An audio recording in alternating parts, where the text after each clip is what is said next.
Hello, my name is Emily Munn, and I'm a current PhD candidate at Auburn University School of Kinesiology. And today I'm going to be presenting on the outcomes from the I Can Swim program. Accidental drowning is one of the leading causes of death in individuals with and without developmental disabilities. Because of this, it is vital for us to understand swim lessons. Anderson and Rodriguez looked at what was the optimal age for formal swim lessons in typically developing children and found that 5 to 7 years old was that optimal age. This isn't to say that the younger children could not learn to swim, but they needed more lessons or a higher dose to gain that proficiency. Many studies have shown improvements in swim skills for those with developmental disabilities in Learn to Swim programs. However, they haven't examined age, diagnosis, or dose influencing on those swim lessons. Therefore, we decided to examine the I Can Swim program and determine whether age, disability, or dose influence the swim level. We did this by looking at 9 of the I Can Shine programs that were conducted in the summer of 2019. A total of 179 individuals with developmental disabilities participated in these programs.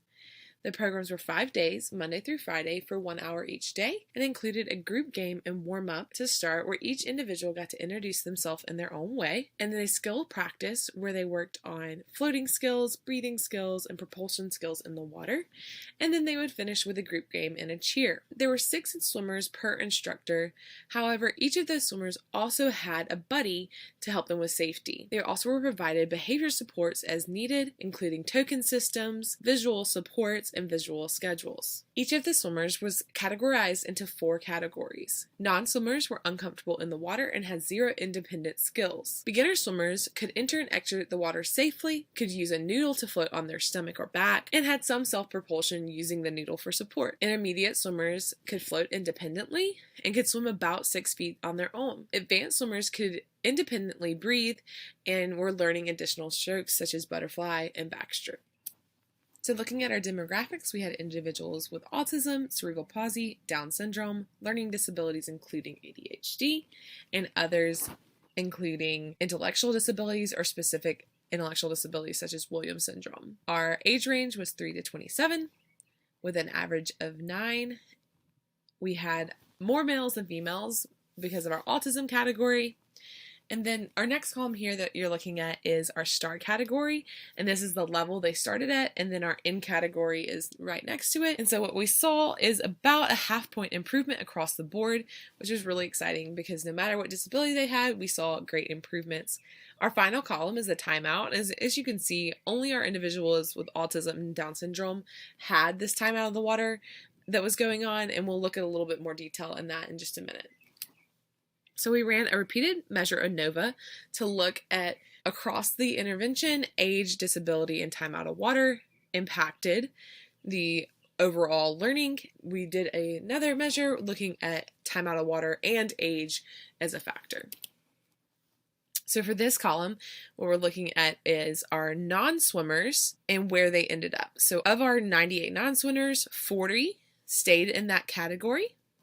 52 advanced to being beginner swimmers, and 2 became intermediate swimmers. In our beginners category, 21 stayed beginner, 46 moved into the intermediate, and 1 moved up to advanced. And in our intermediate swimmers, 3 stayed intermediate, and 11 became advanced. All of our advanced swimmers stayed advanced throughout the program, and this is very encouraging, seeing that over half of these groups in all 3 categories were seeing improvements, which is very wonderful. So we looked at age versus their N level across the intervention, and what we saw is the older children were learning quicker at a significant rate. So our older children got more out of the program and had better improvements across the intervention.